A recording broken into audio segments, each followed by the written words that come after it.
Good morning dear students. भौतिक विज्ञान की क्लास में आपका स्वागत है।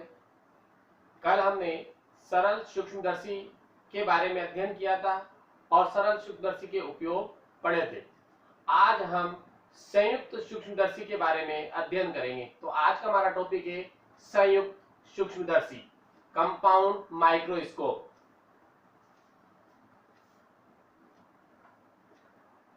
संयुक्त सूक्ष्मदर्शी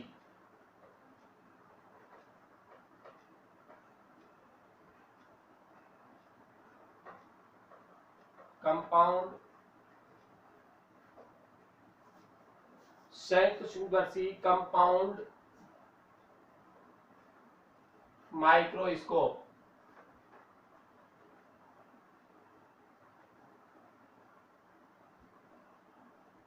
कंपाउंड माइक्रोस्कोप, संयुक्त सूक्ष्मदर्शी कंपाउंड माइक्रोस्कोप।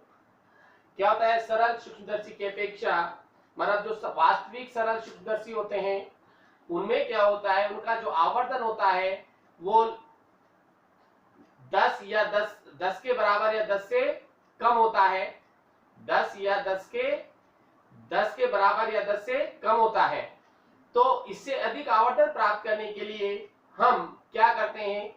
अधिक आवर्धन प्राप्त करने के लिए एक लेंस के स्थान पर दो लेंसों, एक लेंस के स्थान पर दो से अधिक लेंसों का उपयोग, दो या दो से अधिक लेंसों का उपयोग करते हैं। इस प्रकार के संयोजन द्वारा अत्यधिक छोटी वस्तुओं के बड़े प्रतिबिंब हम देख सकते हैं।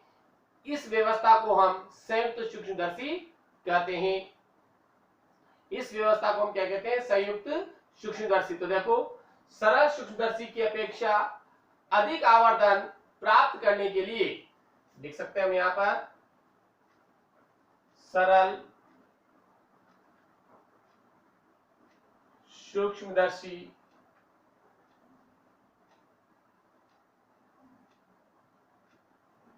की अपेक्षा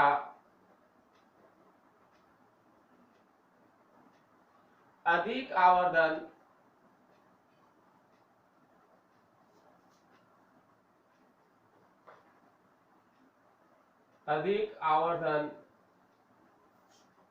प्राप्त करने के लिए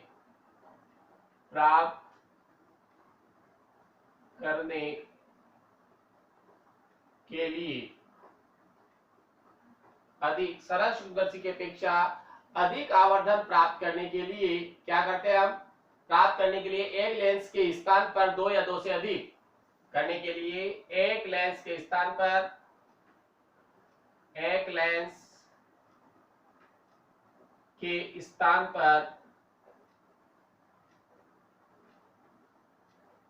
दो या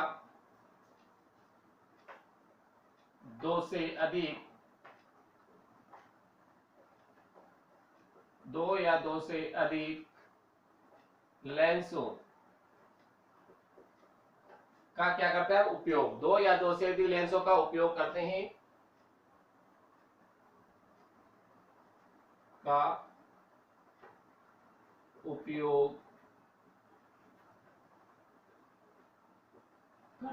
और सरल सूक्ष्मदर्शी में हमने देखा एक ही लेंस था, उत्तल लेंस। दो या दो से अधिक लेंसों का उपयोग करते हैं। इस प्रकार के संयोजन द्वारा इस प्रकार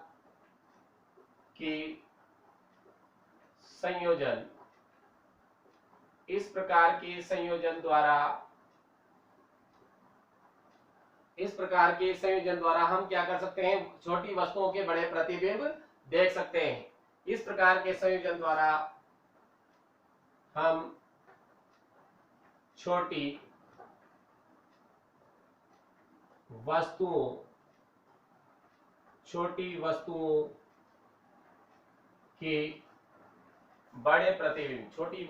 के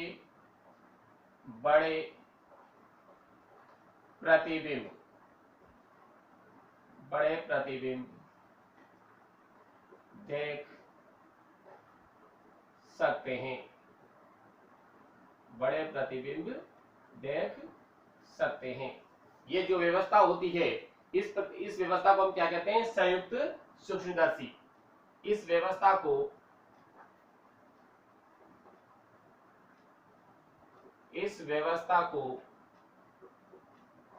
संयुक्त सूक्ष्मदर्शी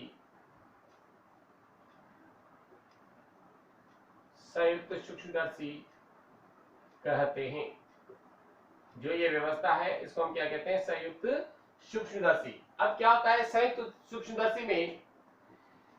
एक लंबी बेलनाकार नली होती है। क्या होती है? लंबी बेलनाकार नली होती है इस प्रकार से, और इस बेलनाकार नली के दोनों सिरों पर दो उत्तल लेंस लगे होते हैं।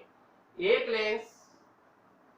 लेंस की फोकस दूरी और द्वारक कम तथा दूसरे लेंस की फोकस दूरी और द्वारक अधिक होता है।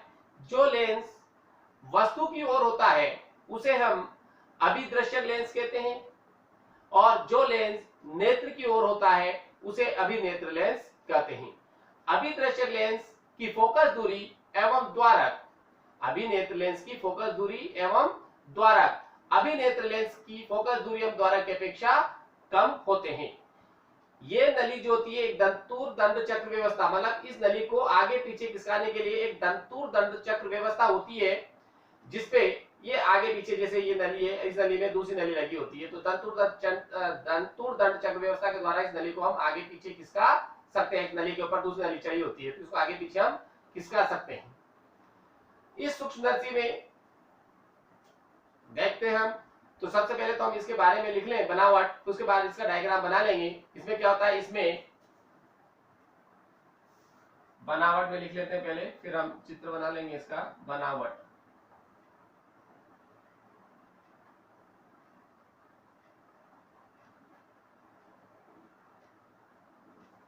तो या तो पहले इसका डायग्राम बना लें और उसके बाद में लिख लें। बात एक ही है, पहले डायग्राम बना लेते हैं। देखो ये, या पहले लिख लें इसको, बनावट पहले लिख ही लेते हैं, फिर डायग्राम बना लेंगे। देखो बनावट क्या है इसकी? वही, इसमें धातु की एक लंबी बेलनाकार, इसमें धातु की एक लंबी बेलनाकार नली होती है। बेलनाकार नली होती है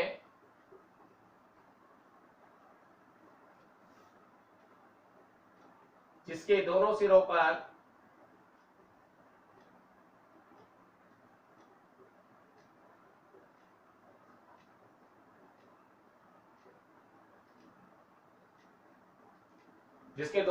क्या लगे होते हैं? जिसके दोनों सिरों पर दो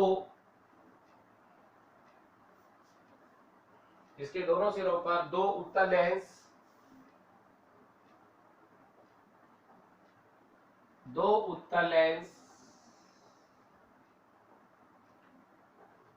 लगे होते हैं।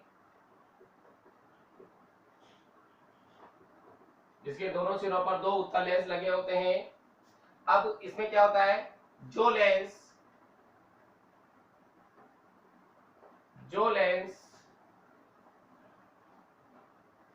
वस्तु की ओर होता है,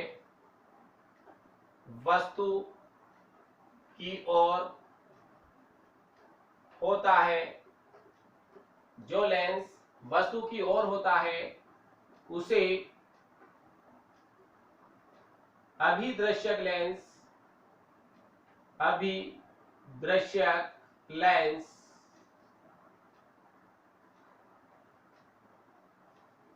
इसको प्रदर्शित करते हैं हम ओ, अभिदृश्यक लेंस ओ,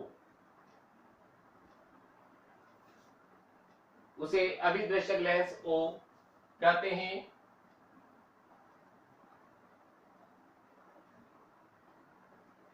तथा जो लेंस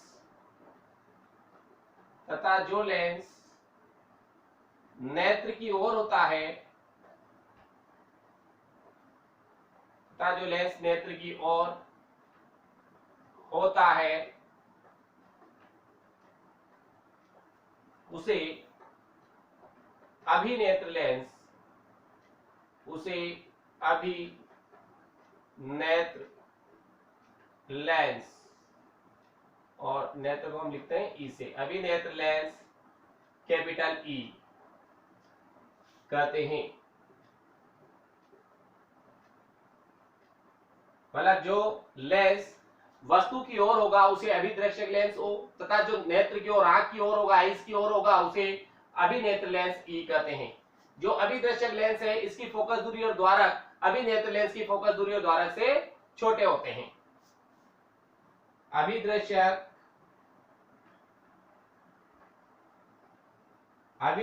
लेंस, अभिदृश्यक लेंस की फोकस दूरी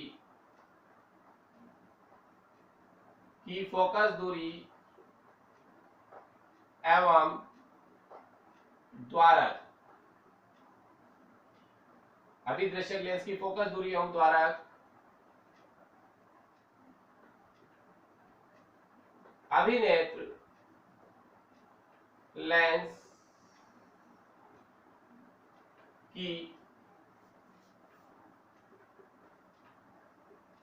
फोकस दूरी एवं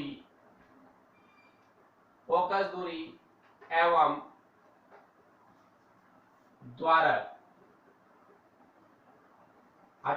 अभिदर्शक लेंस की फोकस दूरी एवं द्वारक अभिनेत्र लेंस की फोकस दूरी एवं द्वारक की अपेक्षा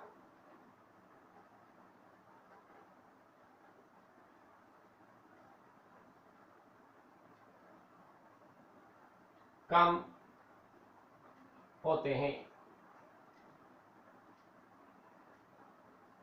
मतलब क्या हो गया, अभिनेत्र लेंस की फोकस दूरी एवं द्वारक कम तथा अभिनेत्र लेंस की फोकस दूरी एवं द्वारक अधिक होते हैं। ये हो गया मतलब अभिदर्शक लेंस की जो फोकस दूरी और द्वारक होगा वो अभिनेत्र लेंस की फोकस दूरी द्वारक की अपेक्षा क्या होंगे, कम होंगे, छोटे होंगे।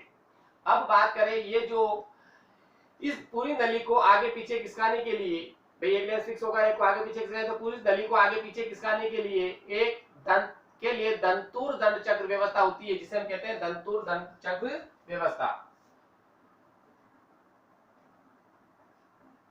इस नली को आगे पीछे खिसकाने के लिए जो नली हम ले रहे हैं, इस नली को हम क्या करेंगे, नली को या पूरी नली को आगे पीछे खिसकाने के लिए एक दंतुर दंड चक्र व्यवस्था होती है। इस नली को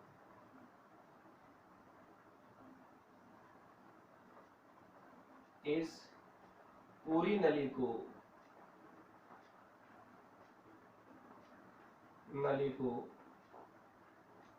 आगे पीछे खिसकाने के लिए, आगे पीछे खिसकाने के लिए एक दंतुर दंड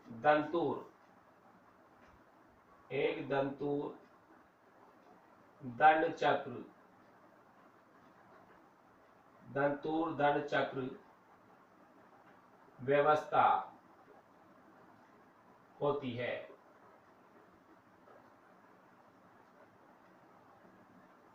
खिसकाने के लिए एक दंतुर दंड चक्र व्यवस्था होती है।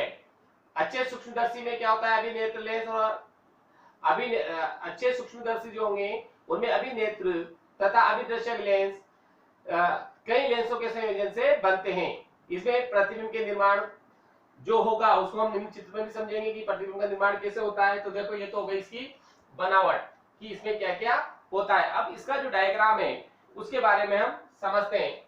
तो देखें, ये इसमें दो कंडीशन होगी, उसको हम लेते हैं।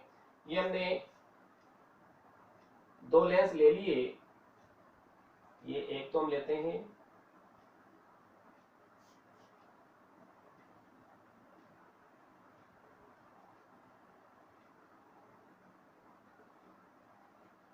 इसका डायग्राम मोस्ट इंपोर्टेंट है। डायग्राम आ गया तो डेरिवेशन में कुछ भी नहीं है। ये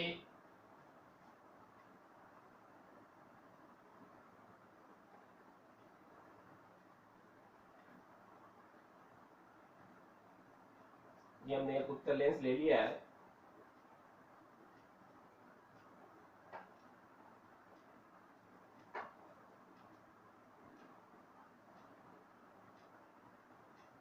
ये इसका मुख्य अक्ष लेंस का। अब देखो ये लेंस है, तो इस लेंस का जो फोकस होगा, देखिए हम यहाँ से घुमाया हमने इसको पूरा, तो ये फोकस ले लिया हमने। जैसे सपोज ये आ गया हमारे पास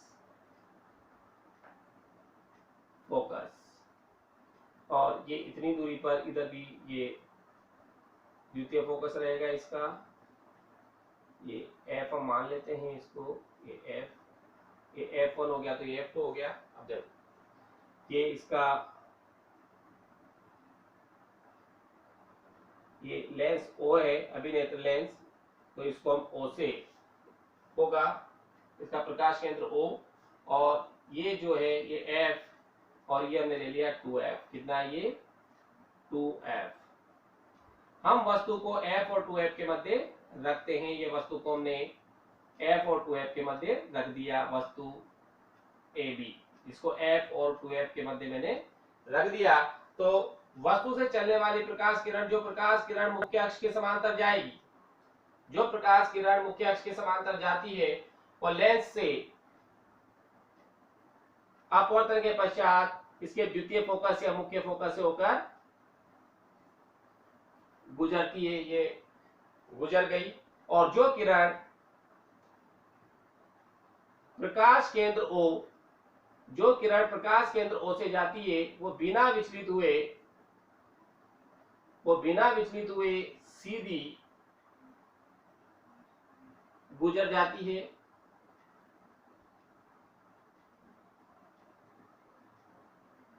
और जहां पर मिलती है वहां पर प्रतिबिंब का निर्माण होता है। जहां पर मिलेगी वहां पर प्रतिबिंब का निर्माण होगा।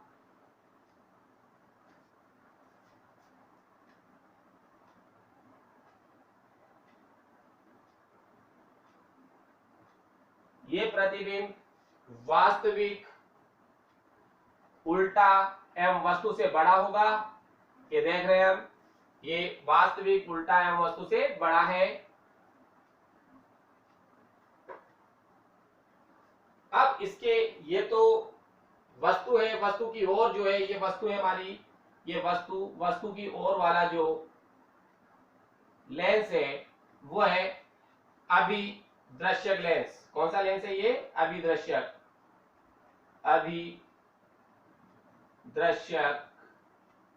लेंस। और जो अब दूसरा जो लेंस लगा होता है वो इधर की ओर होता है, दूसरा लेंस। तो देखिए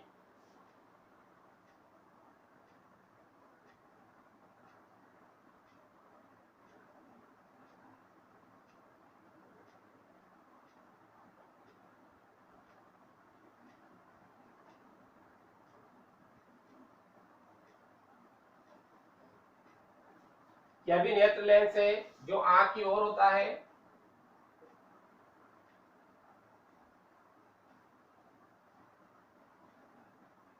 इसकी फोकस दूरी, हम द्वारक बड़े होंगे, देखो ये छोटा है तो इसकी फोकस दूरी भी कम है, और द्वारक भी इसका क्या है छोटा है, जबकि ये फोकस दूरी भी ज्यादा और द्वारक भी अधिक।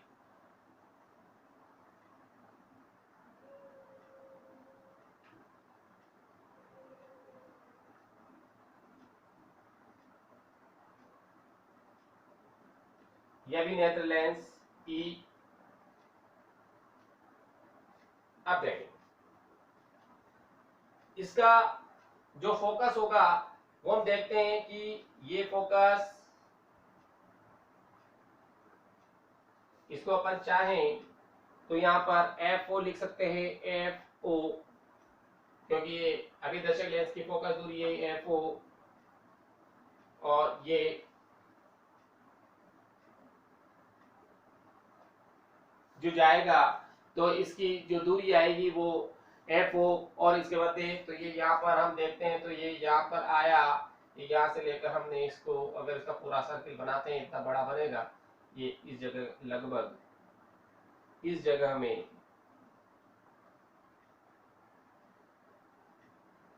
एफ ई अभी नेत्र लेंस की फोकस दूरी। जितनी दूरी पर ये है उतनी ही दूरी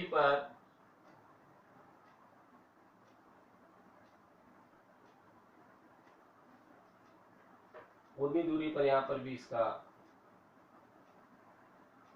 ये हमारे पास एफ ई है। अब हम बात करें कि कहां पर इसका प्रतिबिंब बनेगा, तो वो देखते हैं कहां पर इसका प्रतिबिंब बन रहा है। तो देखते हैं हम, ये एफ ई हम ले लें तो ये एफ ई डैश ले लो, चाहे कुछ भी ले लो, या ये एफ ओ है तो इसको एफ ओ डैश ले लो, और ये एफ ई है तो एफ ई डैश, या इसको एफ ओ ले लो तो इसको एफ ओ डैश ले लो, ये एफ ओ ले लिया तो इसको एफ ओ डैश हम ले लें, और इधर टू एफ डैश ले लेंगे, इधर आएगा तो यहाँ पर एफ ई, ये एफ ई डैश और एफ ई ले लिया। अब देखो जो प्रकाश किरण मुख्य अक्ष के समांतर जाती है वही फोकस से होकर गुजरेगी। ये फोकस से होकर गुजरती है,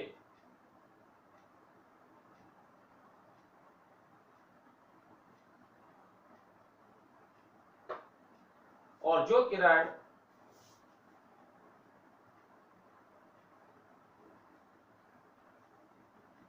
ध्रुव से होके जाती है वो बिना विचलित हुए सीधी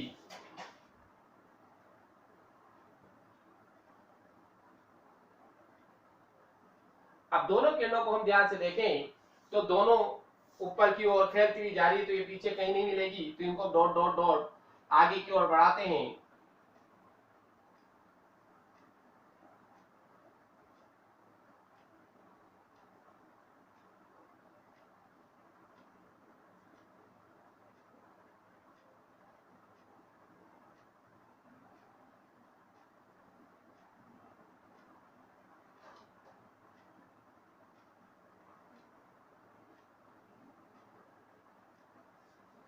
तो जैसे ही हम इसको डॉट डॉट डॉट आगे बढ़ाते हुए आएंगे तो जहां पर मिलेगी वहां पर प्रतिबिंब का निर्माण होगा।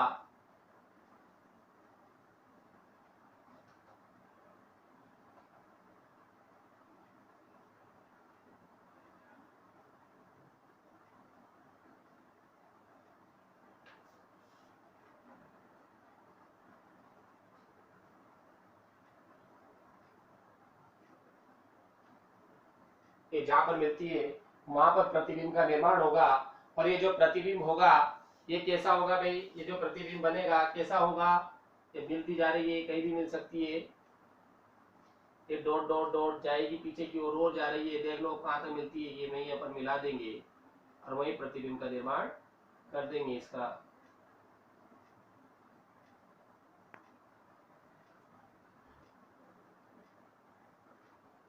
यहाँ मिल गई और इसको हम इधर मिलाते हैं।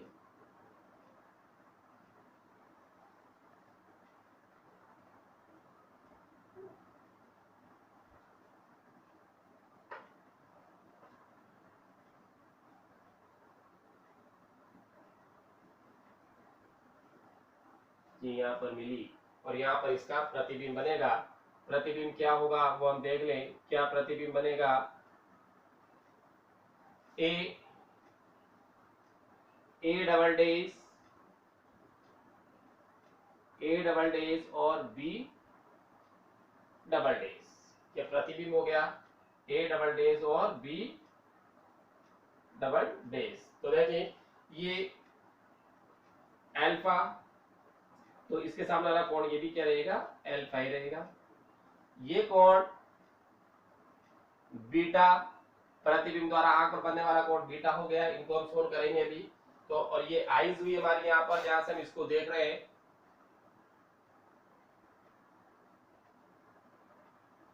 ये आईज है जहां से हम इसको देखते हैं। इसलिए हम अभी दृश्य, ये तो अभी दर्शक हो गया, अभी नेत्र लेंस हो गया, अभी नेत्र लेंस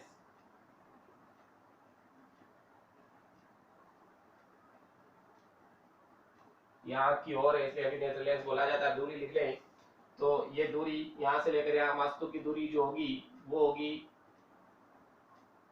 u0 माइनस u0, यहाँ से यहाँ तक की ये फोकस दूरी हो गई। तो ये हो गया, इधर पॉजिटिव रहेगी तो ये फोकस दूरी आएगी यहाँ से लेकर यहाँ तक की f0, मतलब f0 का मतलब fo है, ये स्मॉल fo, ये माइनस u0 आ गई। ये यहाँ से यहाँ तक की जो दूरी है वस्तु से माइनस u0 या u,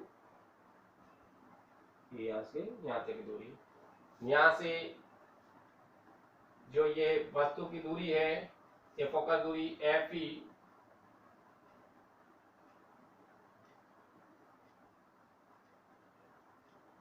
fe फोकस दूरी हो गई यहाँ से यहाँ तक की, ठीक है। और प्रतिबिंब जो बना है, प्रतिबिंब का बना बेटा यहाँ पर, तो प्रतिबिंब की दूरी जो होगी इसके लिए प्रतिबिंब तो v0 होगी यहाँ से यहाँ तक की दूरी,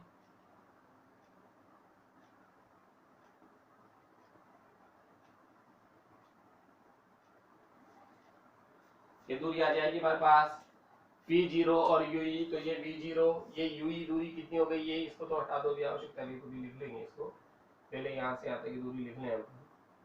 इसके लिए ये वस्तु का कार्य कर रही है तो ये हो गई हमारे पास v0, और ये प्रतिबिंब हुआ इसका, तो ये दूरी हो जाएगी, ये विदर्शक लेंस ऊपर लिख लेंगे, तो ये दूरी हो जाएगी हमारे पास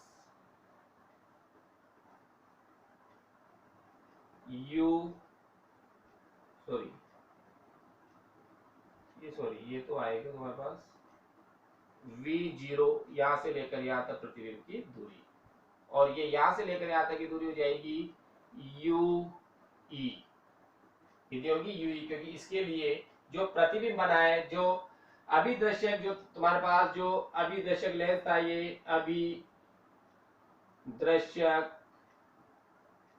लेंस, तो अभिदर्शक लेंस के सामने जो वस्तु रखी है उसका प्रतिबिंब बना वास्तविक उल्टा एवं वस्तु से बड़ा a डैश b डैश। ये जो अभिनेत्र लेंस है उसके लिए वस्तु का कार्य करेगा, और ये अभिनेत्र लेंस इस a डैश b डैश का फाइनल प्रतिबिंब a double dash b double dash बनाती है, जो आभासी उल्टा एवं सीधा होगा इस वस्तु, मतलब a डैश b डैश के लिए क्या हो गया, ये सीधा। तो देखिए ये a डैश b डैश इस अभिनेत्र लेंस के लिए वस्तु है, तो ये ue लेंस के लिए दूरी हो गई, तो ue होगी, ये हो गई v0, ये माइनस और प्लस, हम चिन्ह नियम का उपयोग करेंगे जब लगाएंगे। ये u0 हमारे पास यहाँ पर है, ये ue इसके लिए हो गई। फोकस दूरी हम लिखना चाहें तो फोकस दूरी भी हम लिख सकते हैं, इसकी फोकस दूरी क्या होगी, तो ये हमारे पास डायग्राम कंप्लीट है। अब देखें u0 आ गया, ue हमारे पास आ गया, और एक चित्र और बनता है इसका कि इस पर देखने की न्यूनतम दूरी पर रखा हो। तो ये देखें, हम यहाँ पर एक छोटा सा डायग्राम और इसका बना लेते हैं, जो हम सरल सूक्ष्मदर्शी में भी हमने बनाया था।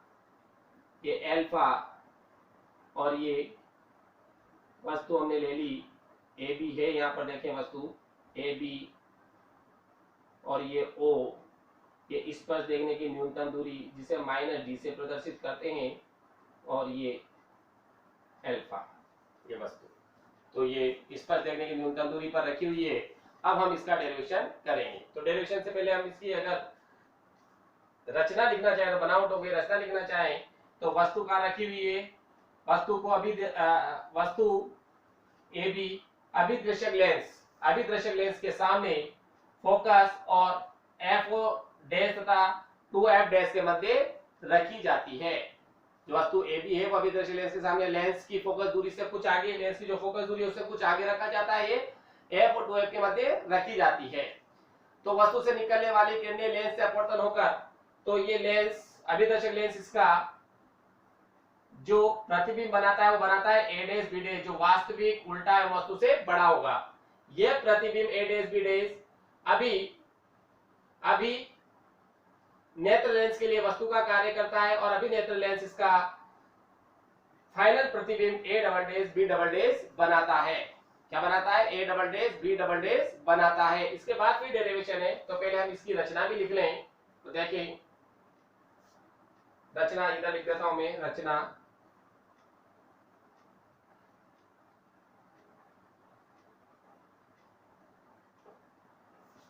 या इस चित्र के नीचे लिख लो इसको, कोई दिक्कत नहीं है। देखो वस्तु ए बी, वस्तु ए बी को, वस्तु ए बी को, कौन सी वस्तु ए बी को अभिदृश्यक लेंस, अभिदृश्यक अभिदृश्यक लेंस, अभिदृश्यक लेंस के सामने, वस्तु ए बी को अभिदृश्यक लेंस के सामने लेंस की फोकस दूरी से, वस्तु ए बी को, ये वस्तु ए बी जो है इसको अभिदर्शक लेंस के सामने इसकी फोकस दूरी, इसकी फोकस दूरी से आगे रखते हैं,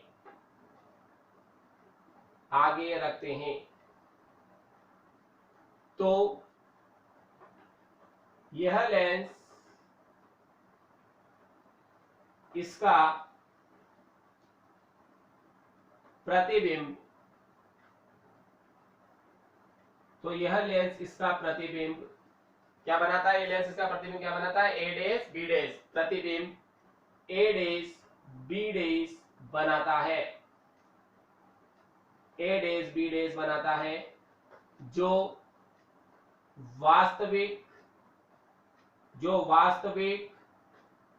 उल्टा, तो वास्तविक उल्टा एवं वस्तु से, वास्तविक उल्टा एवं वस्तु से बड़ा, जो वास्तविक उल्टा एवं वस्तु से बड़ा होता है। ये देखें, ये जो प्रतिबिंब ए बी जो वस्तु थी इसका प्रतिबिंब बनाया इस लेंस ने, अभिदर्शक लेंस ने, ए डेज बी डेज, जो वास्तविक है, उल्टा है, किरणें वास्तव में मिलती है तो वास्तविक हो गया, उल्टा है और वस्तु से बड़ा है। अब ये जो प्रतिबिंब बना है ये अभिनेत्र लेंस के लिए किसका कार्य करेगा, वस्तु का कार्य करेगा। तो आगे लिखेंगे हम, यह प्रतिबिंब, यह प्रतिबिंब, यह प्रतिबिंब ए डेज बी डेज, यह प्रतिबिंब ए डेज बी डेज, यह प्रतिबिंब ए डेज बी डेज अभिनेत्र लेंस, अभिनेत्र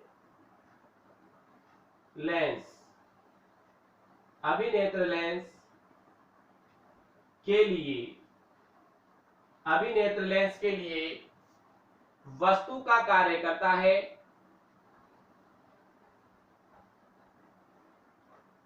वस्तु का कार्य करता है और इसका अंतिम और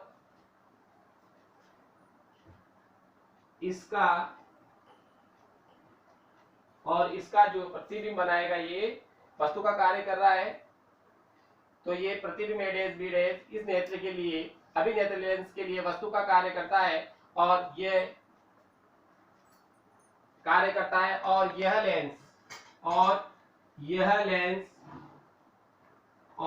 लेंस इसका अंतिम प्रतिबिंब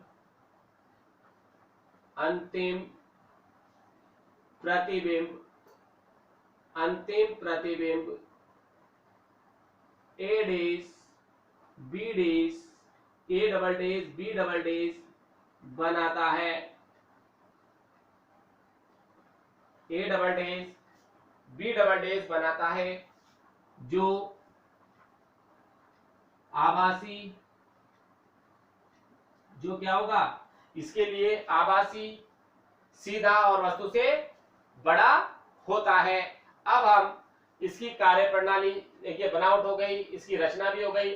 अब इसके सूत्र की स्थापना हम करेंगे। तो सूत्र की स्थापना हम इसकी अब करते हैं। अब हम इसका कोणीय आवर्धन का फॉर्मूला फाइंड आउट करेंगे। तो देखते हैं हम कोणीय आवर्धन। तो देखें इसका कोणीय आवर्धन।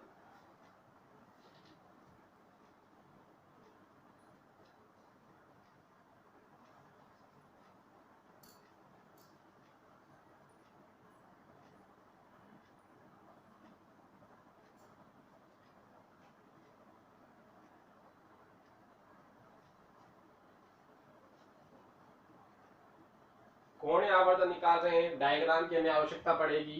तो देखें कोणीय आवर्धन का फॉर्मूला हम जानते हैं, चूंकि कोणीय आवर्धन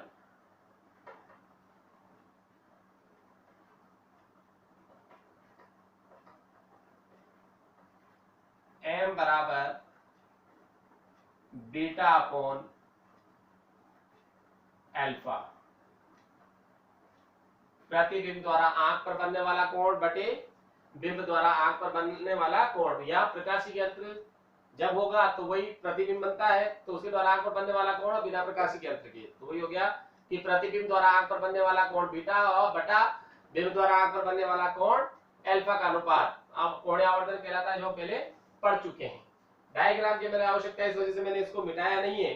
तो अब देखते हैं कि m बराबर बीटा अपॉन अल्फा। तो यहां से हम फॉर्मूला अप्लाई करेंगे। तो देखें m यदि अल्फा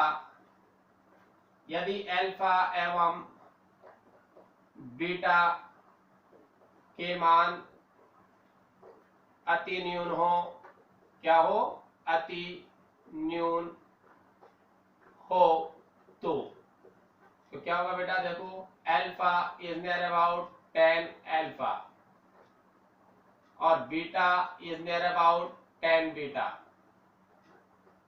तो ये आ गया कि अल्फा को 10 अल्फा, मतलब थीटा साइन थीटा को जब थीटा लिखा जा सकता है तो थीटा को साइन थीटा भी लिखा जा सकता है। तो वैसे ही अल्फा को 10 अल्फा और बीटा को 10 बीटा नियर अबाउट में रख देंगे। तो इसलिए फॉर्मूला आ गया हमारे पास m बराबर 10 बीटा अपॉन 10 अल्फा।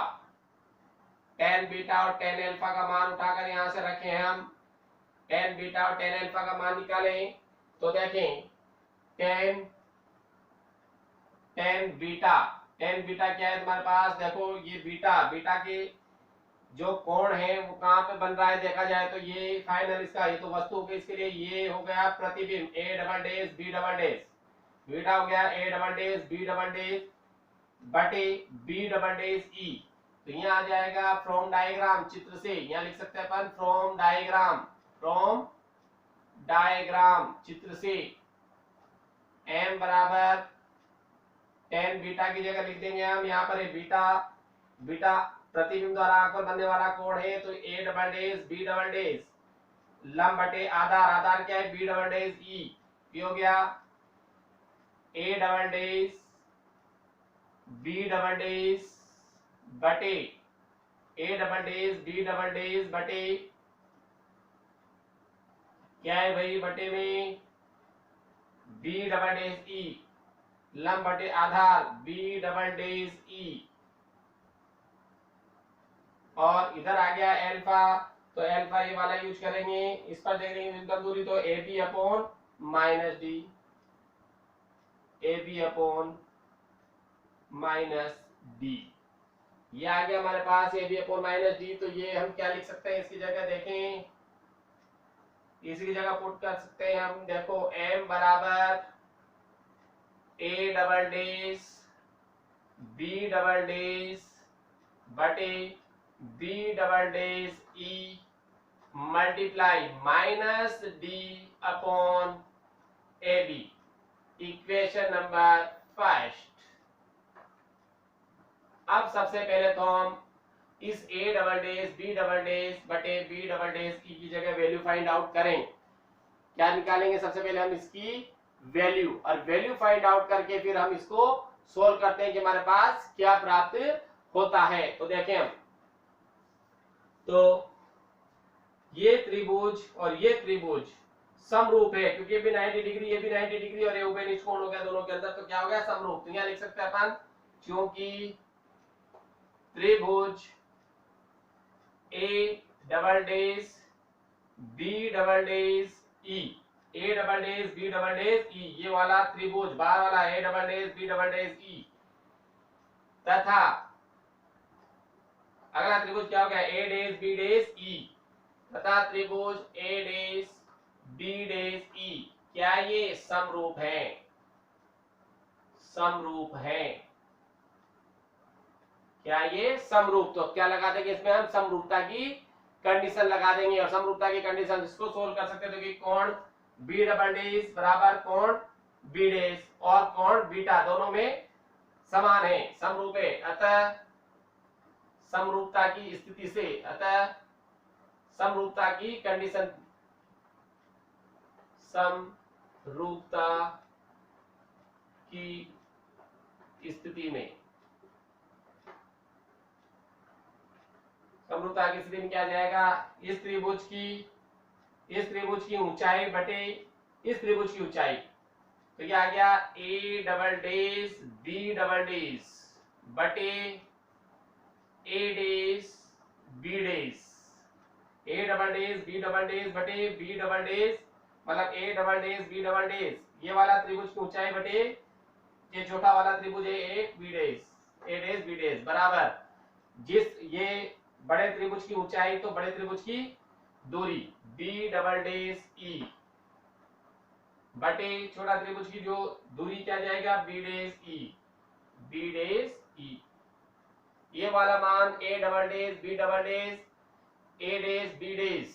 तो ऐसा करो, इसको तो पक्षांतर करके इधर ले आओ, तो ये हो जाएगा हमारे पास A double dash B double dash बटे ये वाला बार इधर आ जाएगा, तो बी डबल डेज ई बराबर ये ऊपर चला जाएगा ए डेज बी डेज और बी डेज ई, समीकरण नंबर 2। तो ये मान ये बी डबल डेज ई तो इधर ले आए, क्रॉस मल्टीप्लाई करके उसको उधर ले गए, तो from equation first and second इसकी जगह वैल्यू रख देंगे। तो देखें, फ्रॉम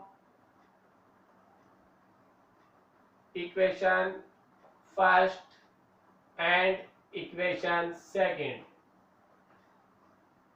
समीकरण 1 एवं 2 से। तो देखो समीकरण 1 और 2 से क्या आ जाएगा? आप देखते हैं हम क्या रहा है। समीकरण 1 और 2 से देख लो क्या प्राप्त हो रहा है।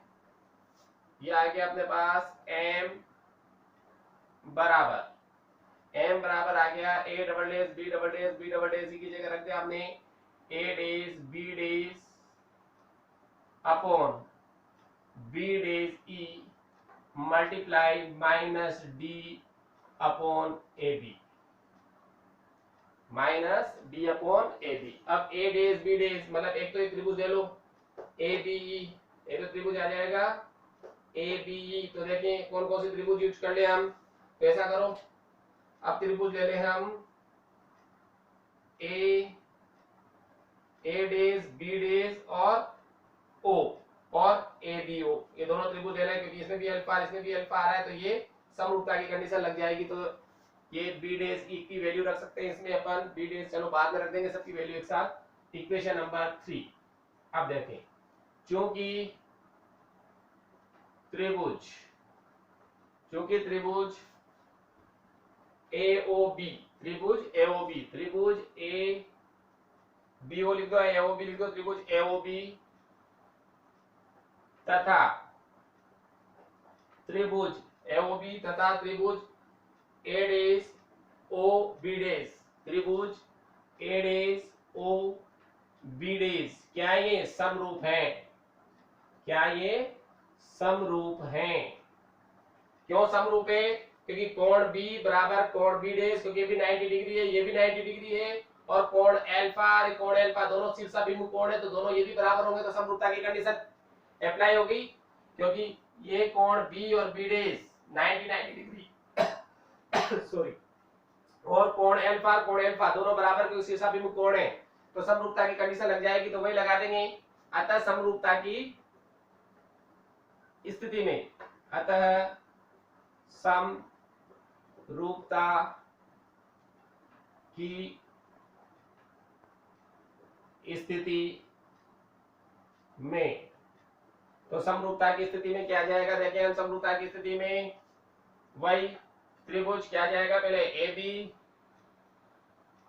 बी बटे ए डेश बी डेश, जो त्रिभुज पहले जिस त्रिभुज की ऊंचाई दी है उसकी दूरी ओबी बटे दूसरा त्रिभुज नीचे वाला है, तो ये आ जाएगा ओबी डेश। तो हमें तो क्या निकालना था, ए डेश बी डेश बटे ए बी, तो उल्टा कर दो इसको, ये हो जाएगा A dash B dash upon A B बराबर, ये भी उल्टा हो जाएगा, ओबी डेश अपॉन ओबी।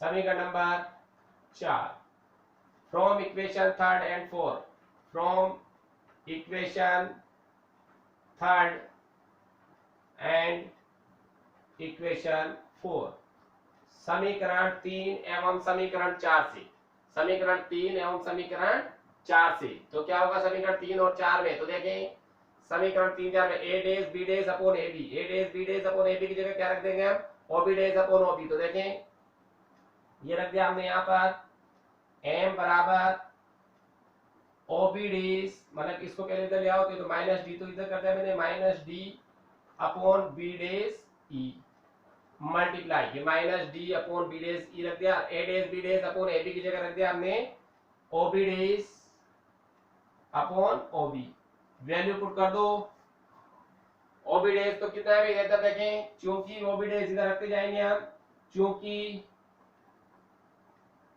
ओबी डेश बराबर, ओबी डेश बराबर कितना है, इधर साइड में लिख दें चूंकि लगाकर, चूंकि ओबी डेश ये प्रतिबिंब की दूरी है लेंस ओ के लिए, तो ये क्या जाएगा v0, क्या जाएगा v0, ये दूसरी ओर बन रहा है, जिधर किरण चल रहा है उसी दिशा में है, तो पॉजिटिव होगी। और उसके बाद ओबी डेश आ गई, ओबी बराबर ओबी प्रतिबिंब वस्तु की दूरी, तो ये उसी ओर है, तो माइनस u0। उसके बाद चलें बी डेश ई, ये बी डेश ई जो है ये नेत्र लेंस के लिए वस्तु की दूरी, तो ये हो जाएगा माइनस यूई, ये तीनों वैल्यू, क्योंकि ये जिधर वस्तु रखी हुई है ई से इधर की ओर नापेंगे, तो क्या हो जाएगा कि प्रकाश किरण तो चल रही है इधर की ओर और दूरी नापी जा रही है, तो माइनस में होगी यूई, ये वैल्यू इसके अंदर रख दें, तो क्या जाएगा, अतः m बराबर minus D upon B dash E कितना है, minus UE multiply OB dash कितना होगा भाई, ओबी डेश ये हो गया हमारे पास v0 और ओबी कितना है माइनस u0, इस माइनस से ये माइनस कैंसिल हो गया, तो हमारे पास आ गया m बराबर minus v0 upon u0 multiply, मतलब चाहो तो ऐसे लिख दो पहले एक बार, तो ये d upon ui multiply v0 upon minus u0, इसको हम आगे लिख दें, इसको हम फ्रंट में लिख दें, फ्रंट में क्या जाएगा, minus v0 upon u0 multiply d upon ui, समीकरण नंबर 5, ये हमारे पास आवर्धन का मान आ गया, किसका आ गया, ये आवर्धन का।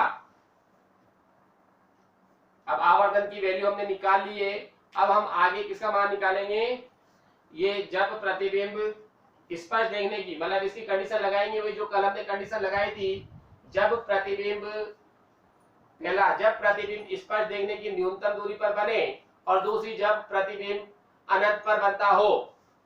जब प्रतिबिंब स्पष्ट देखने की न्यूनतम दूरी पर बने और जब प्रतिबिंब अनंत पर बनता हो।